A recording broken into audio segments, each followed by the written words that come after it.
am just like, freaking out. I'm over there. God, I'm so sorry I was late. No, it's not your fault. Yeah. It's doing it with him on Zoom. She's never done it this way. And we don't have our pianist. Mhm. Right. Thank you so Oh, much. sure. Oh, sure. For stepping up like this.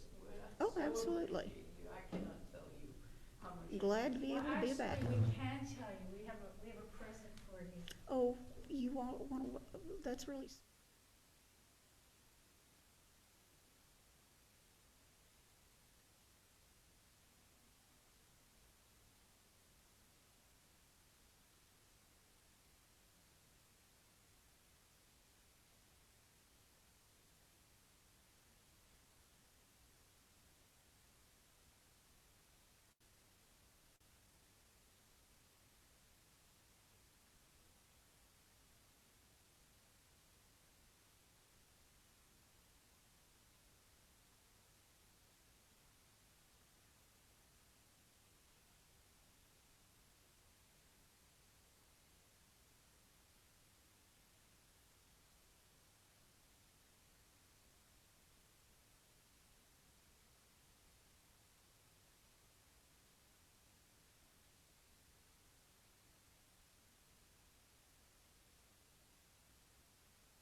And I'm pretty sure this is.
Come, come, whoever you are.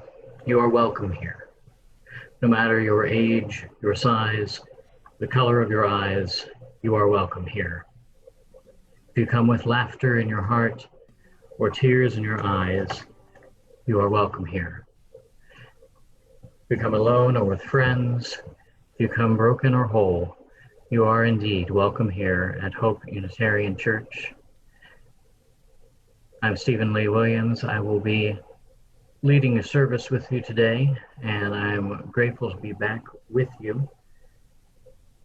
Those of you who don't know me, I am a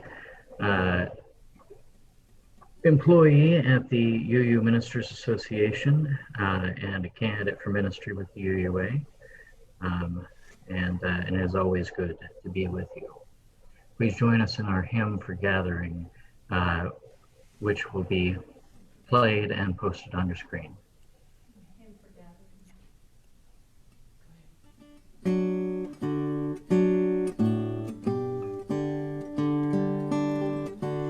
We are here together in this holy moment, and we're grateful for the winding road that led us to this place, and we're grateful for the winding road that brought us to this place.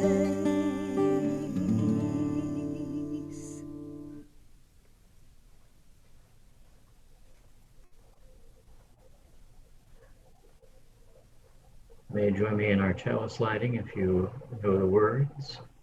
We light this beacon of hope, sign of our quest for truth and meaning, in celebration of the life we share together.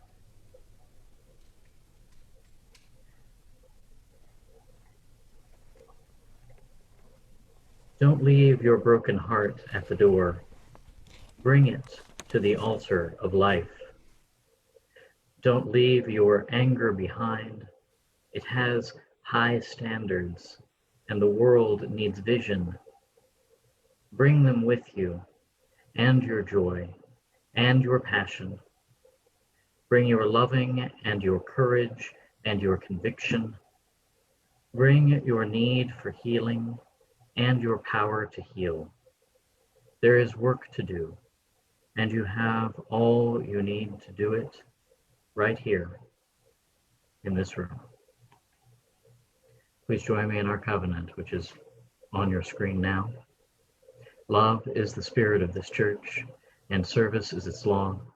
This is our great covenant, to dwell together in peace, to seek the truth in love, and to help one another.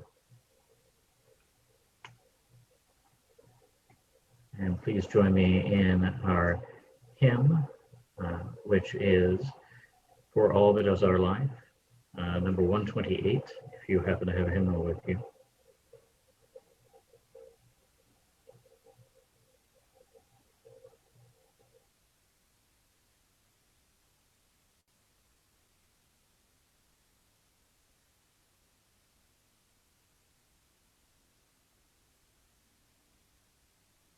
It is our life, we sing with thanks and praise, for all life is a gift which we are called to use to build the common good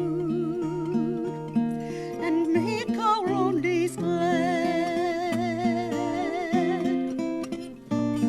For needs that others serve, for services we give, for work and its rewards, for hours of rest and love, we come with praise and thanks for all that is our life.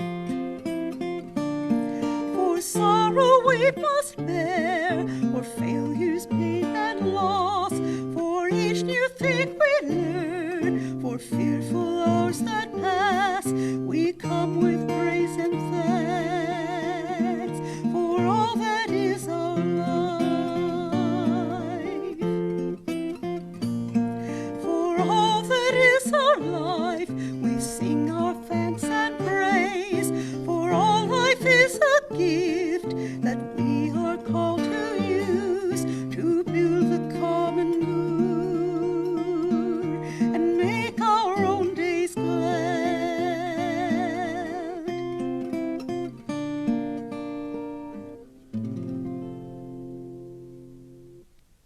morning. I'm Joan Bjornsgaard, and I'm doing our announcements today. We have lots of fun and exciting things happening at Hope this week and in the near future. First, remember all the fun we had last year at the Hope Auction? What a great night. Entertainment, James Donovan is Master of Ceremonies. Well, it's happening again this year, virtually. So please save the date. Sunday, February 28th, we'll kick off the live and silent auction. This will be a week-long event, and you'll be hearing a lot more about this in the coming weeks, and information on how to join the fun. This Tuesday, December 1st, is Giving Tuesday. Several Hope members have offered matching funds up to $15,000 for pledges made before the end of the year. These people seriously love Hope, and we know you do too, so please give generously, and let's meet that match. Women of Hope will be holding their annual Christmas party on Thursday, December 3rd at 7 p.m. on Zoom. Have your favorite beverage of choice and be ready to share some of your favorite Christmas traditions. Hope is continuing its tradition this year of having a star tree for the Lindsay House, only this year it's virtual. You can select one or more items or even adopt an entire family. Wrapped and labeled gifts can be dropped off at Hope on December 7th, 9 or 11 between 10 or 2. A member of the Outreach Committee will be present at the church to receive them. For more information, please see the highlights for the link, which will provide gift items to be purchased. And lastly, the spirituality workshops will begin on Sunday, December 13th, and will run Monday on the second Sunday during our adult forum time. Please contact Barbara Witt for more information or check your highlights for the specifics. Thank you.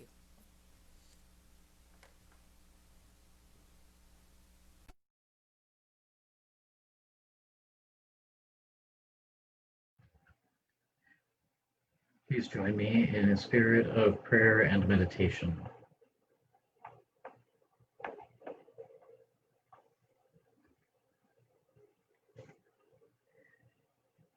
Spirit of life and love,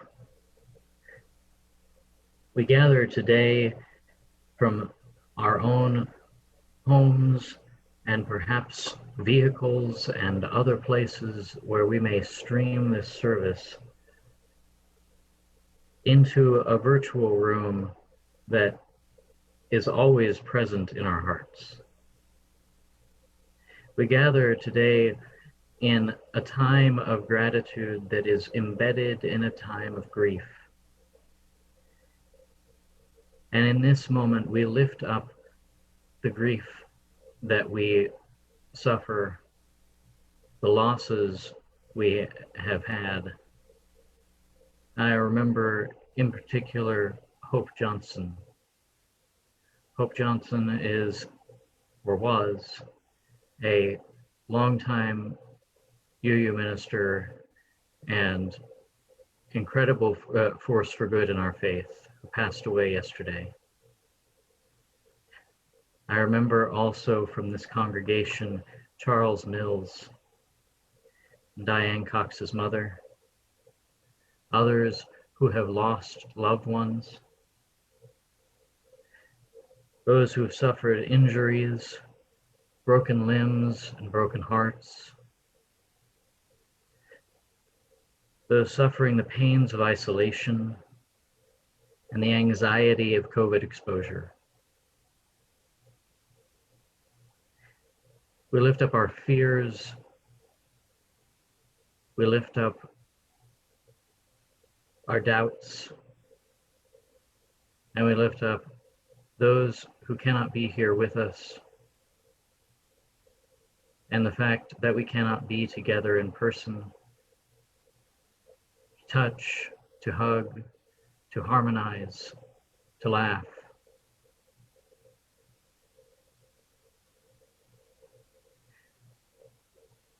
We remember that Buddhist adage that samsara, the cycles of life and death and birth and rebirth, and nirvana, ultimate enlightenment, are not two, but one, and inextricably linked.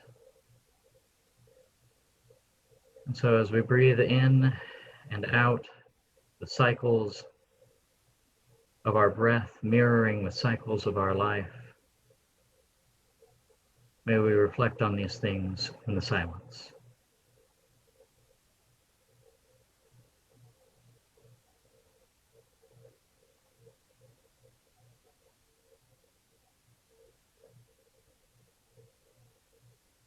Amen and blessed be. Please join us in singing Spirit of Life, which appears on your screen along with Carol.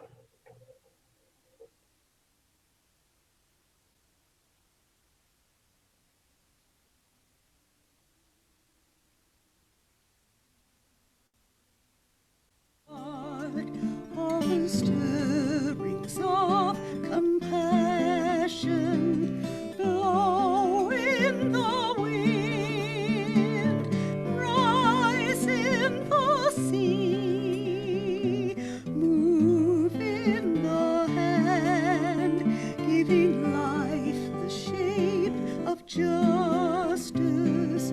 Roots hold me close, wings set me free. Spirit of life, come to me, come to me.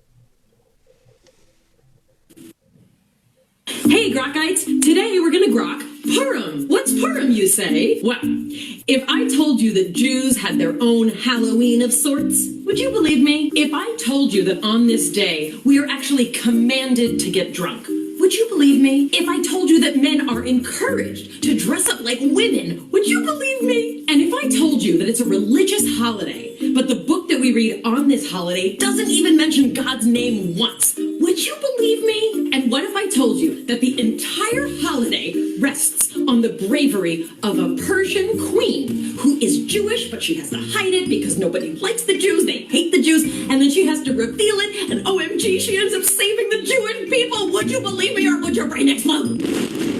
Well, I hope not, because all of that is true. So what do Jews actually commemorate on Purim? Well, the story goes a little something like this. It all began when the Queen of Iran, Queen Vashti, refused to dance naked for her husband when he summoned her. So the king, whose name is impossibly Ahasuerus, kicks Vashti out and does a kingdom-wide America's Got Talent-esque search for a new queen. When all is said and done, a new queen is chosen, and her name is Esther. But her name in Hebrew is actually Hadassah, like the willow tree. See, she's Jewish, but she can't tell anyone. Shh, it's a secret, because everyone hates the Jews. Everything is going fine, and Esther is totally slaying it as a regal.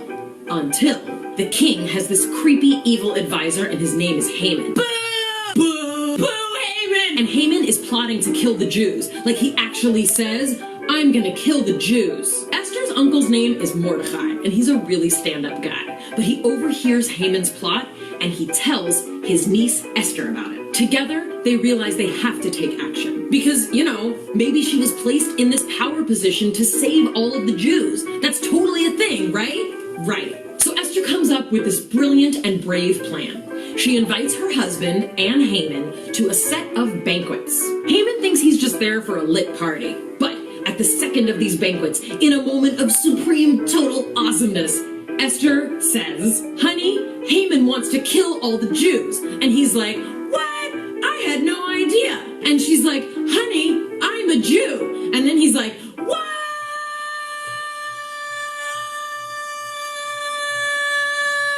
And she's all, I know, right? Anyway, we can talk about that later. Right now, please hang Haman and all his sons. And so, just when all seemed lost, the entire Jewish people was saved. So, that's Purim. And so, to commemorate this miraculous story and to honor Esther's awesomeness, we celebrate every year. We donate money to charity, and we give little food gifts to our friends in order to spread the love. And yes, we are supposed to get intoxicated if you are of legal drinking age, of course. Why do we get drunk? It's so that we can't tell the difference between heroes and villains. It's to emphasize the topsy-turvy nature of this holiday and of life. In a second, life can change. Esther was not queen, then she was. The Jews were safe, and then they weren't. The Jews were threatened, and then they were redeemed. Purim is super fun, super meaningful, and super empowering. It celebrates the power we all have inside of us to be courageous, to be heroic, and to be the deliverers of truth and salvation. Oh.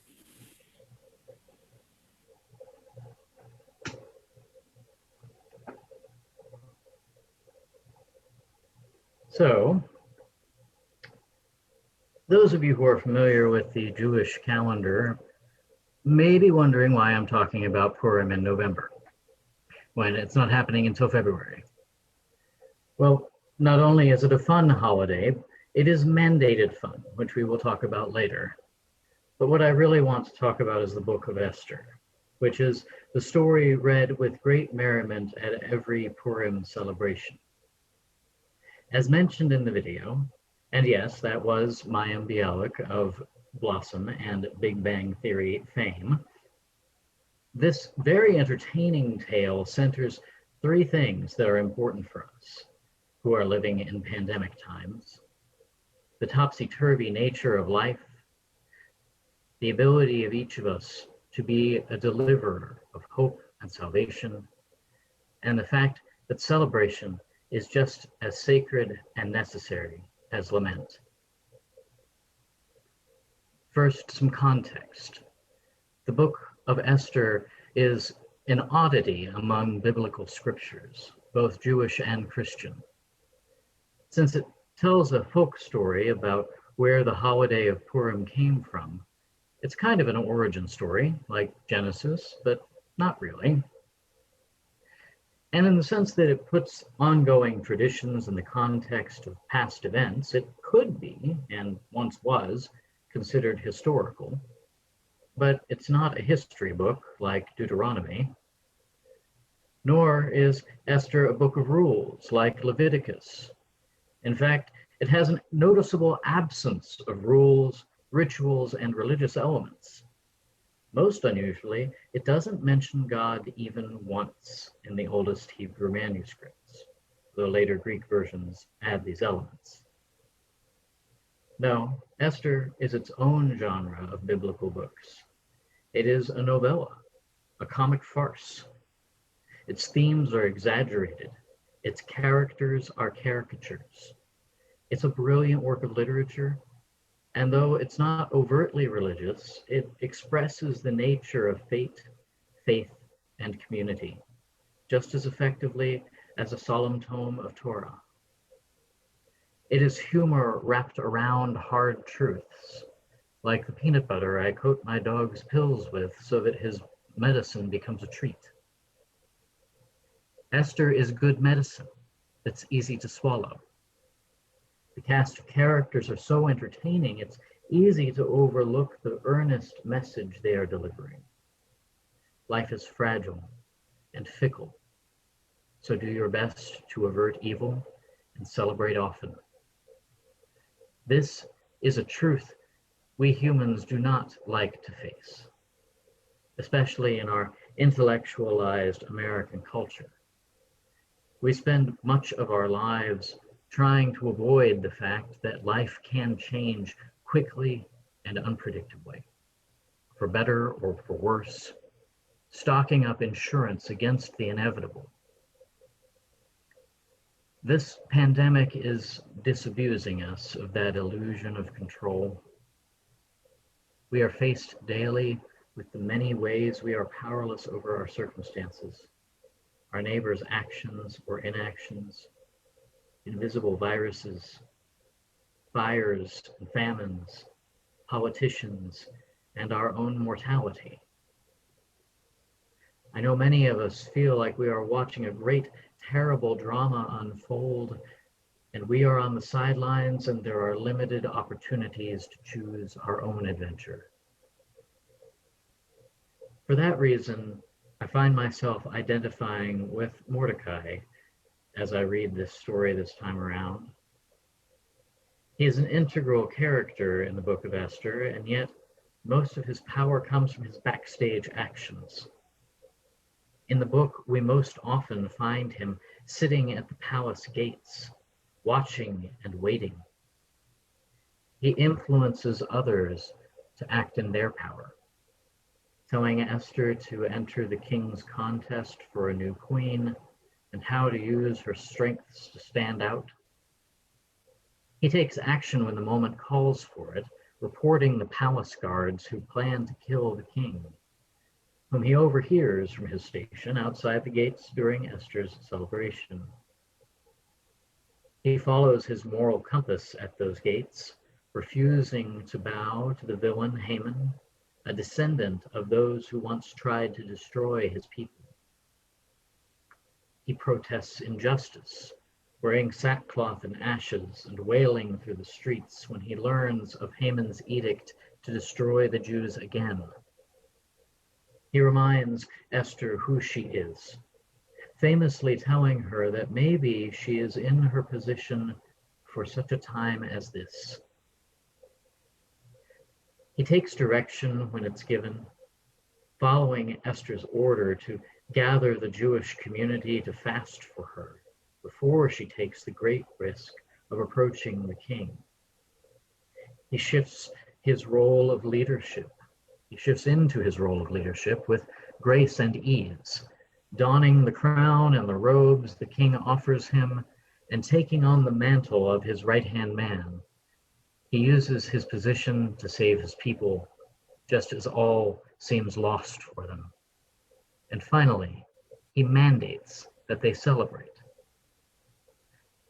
In chapter 9, verses 20 to 22, it says, Mordecai recorded these events, and he sent letters to all the Jews throughout the provinces of the king, near and far, to have them celebrate annually these days as the time when the Jews got relief from their enemies, and as the month which had been transformed for them, from one of grief and mourning to one of festive joy.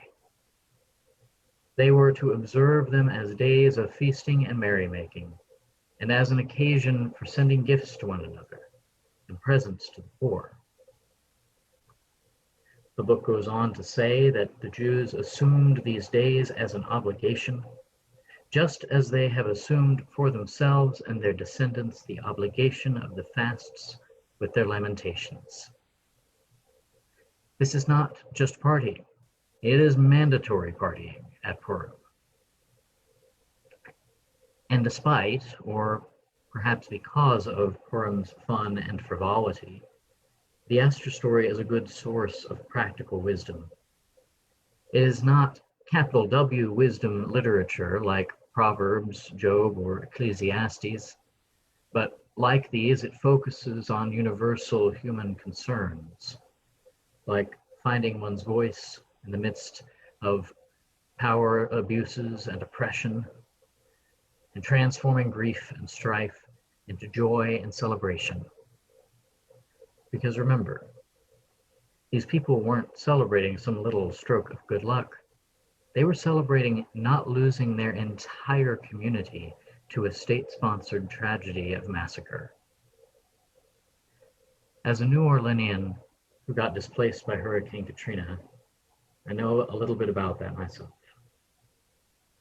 I vividly remember January of 2008, my second visit and first Mardi Gras since I became a refugee from the home that had adopted me as an 18-year-old runaway from the oppressive, homophobic hand of the Bible Belt. 2 years and 4 months after the federal flood killed nearly 1,500 people in the city proper and ended life as we knew it for the 500,000 of us who had become displaced for some period of time, about a third had come home to stay. Hundreds were living in tent cities under the I-10 overpass. Lights were still out or unreliable in some neighborhoods. The whole city had a musty smell, a lingering odor of moldy drywall, stagnant water, and a faint hint of death. The air itself, always oppressively humid, still felt heavier than it used to. Institutional racism, rent hikes, corrupt government, and seedy business practices were doing more damage than Katrina herself could have dreamed of. The city that care forgot still felt forgotten by the cares of the rest of the country and the world 3 years later. But she had not forgotten how to party.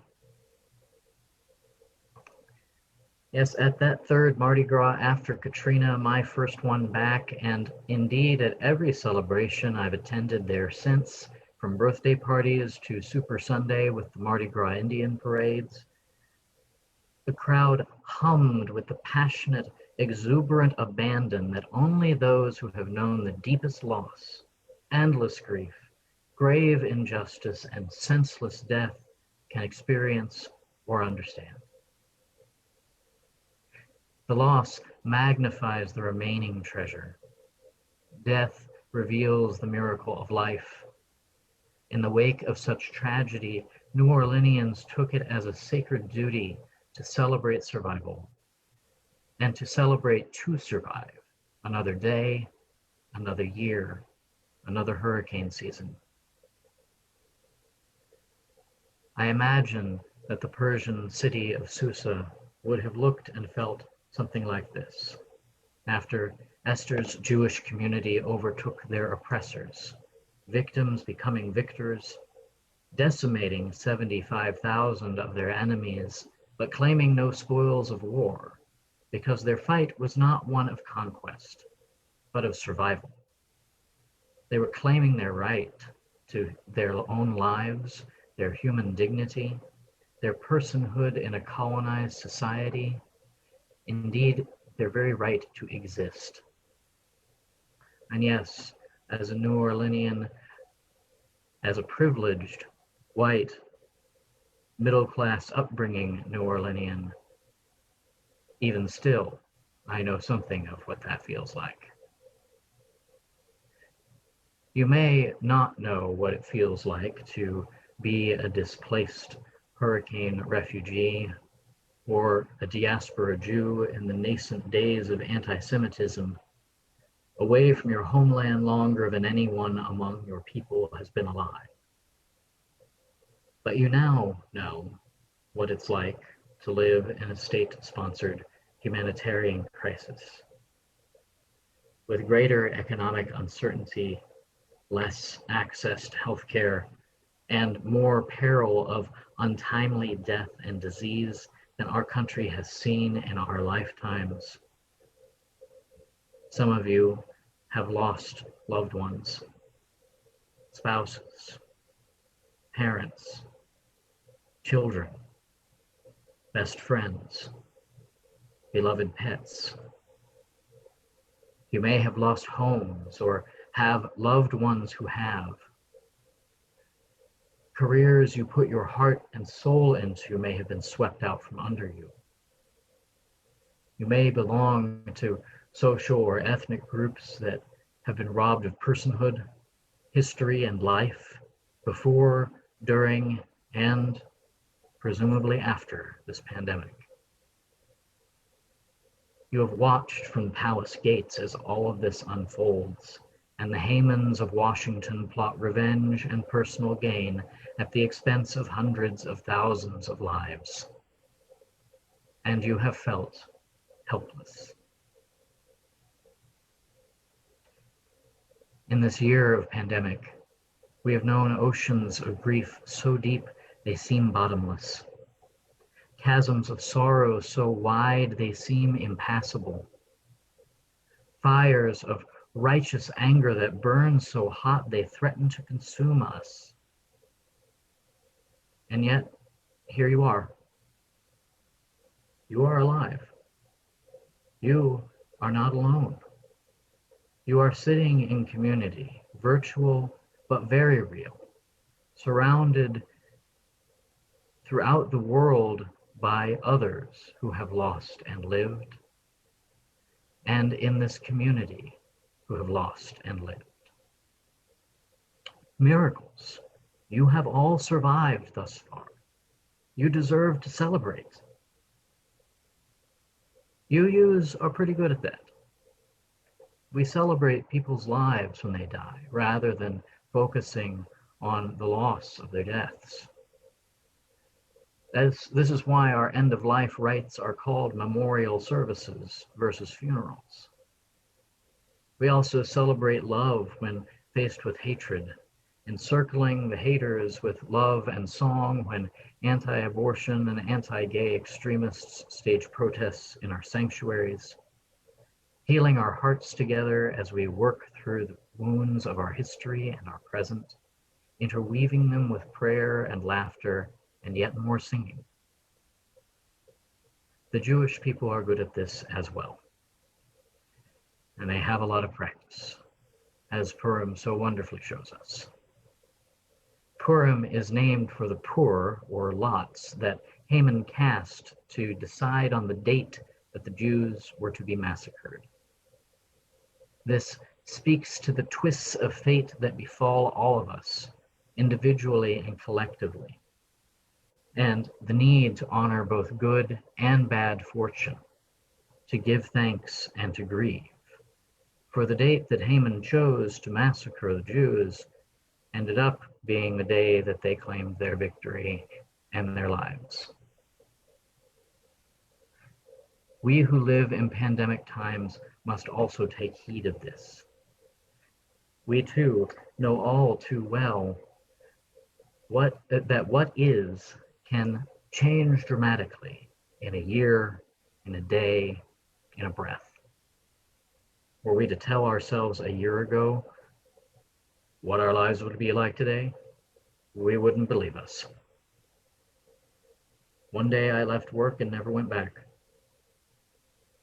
2 weeks of quarantine in March stretched on for 9 months. In one breath, I learned that my family had been exposed, that beloved community members had died, that no more help was coming. We can do all in our power to control fate. But whether we believe in an omnipotent God, an accompanying one, or none at all, we cannot pretend that we are in charge of our own destinies, that we know what life will bring tomorrow, next month, or next year, that our lives will follow a set timeline and all their events will go according to itinerary. This realization sends some into nihilism, despair, or defiance, but it can also send us into reverence and irreverence. We can never know when our lives will be transformed from grief and mourning to festive joy, when what is will become what was, when our illusions of control will break or our assumptions of defeat will be blessedly wrong. Perhaps all this is a long way of saying life is too short to cling to our illusions of control, too short to miss out on the simple pleasures and silliness, too short to worry ceaselessly about whether and when the other shoe will drop, too short to waste time on things that do not matter. Perhaps it is also a way of saying to everything there is a season. For birth and death, laughter and tears, and all the rest from Ecclesiastes, for grieving and for gratitude. Seasons, however, aren't always predictable in their arrival or their extent, as we Okies can attest. A season can last a moment or a decade. It can come on gradually, like leaves turning one by one, or overnight, like a cold front that takes us from shorts to sweaters and doesn't leave for months. And just like Travis Meyer can't tell us when or where a tornado will land, no one can predict when the seasons of our lives will change. All we know is that they will. And they must. And we must change with them. So all we have is this moment.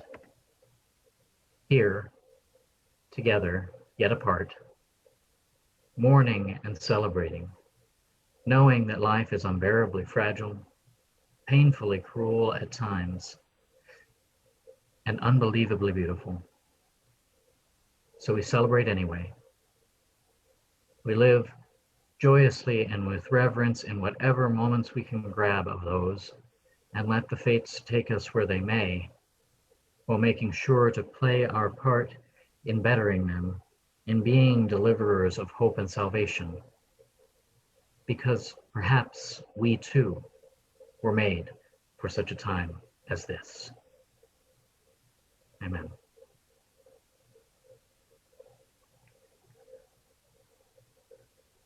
And next, we have our offertory, which goes to Restore Hope Ministries this month, and this is the last Sunday that that will be happening, since this is the last Sunday of November. As you'll see on your screen, you can mail your check to Hope Unitarian Church with generosity in the memo line, or you can donate online at http://hopeuu.org/generosity.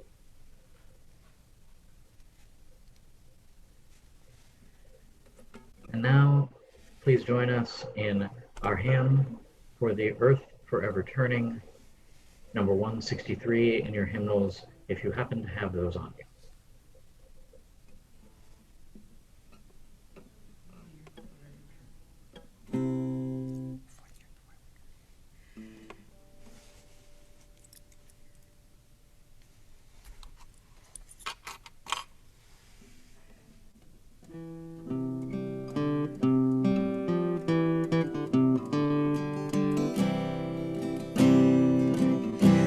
For the earth forever turning, for the skies for every sea, for our lives, for all we cherish, sing we our joyful song of peace. For the mountains, hills, and pastures in their silent majesty, for the stars, for all the heavens, sing we our joyful song of peace. For the sun, for rain and thunder, for the seasons harmony, for our lives, for all creation, sing we our joyful praise to thee. For the world we raise our voices, for the home that gives us birth, for our joy we sing, returning home to our blue-green hills of earth.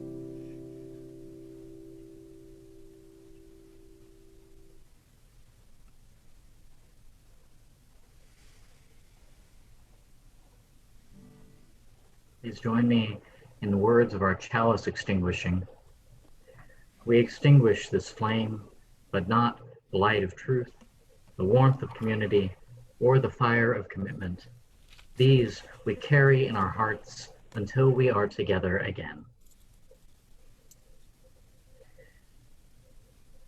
Finally, my friends, whatever is true, whatever is noble, whatever is right, whatever is pure, whatever is lovely, whatever is admirable, if anything is excellent or praiseworthy, think about these things.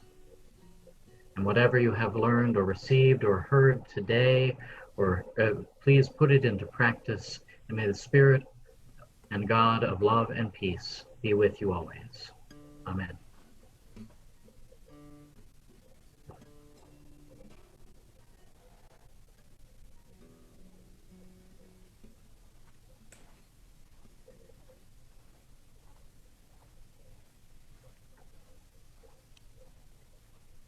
And now our hymn for going forth.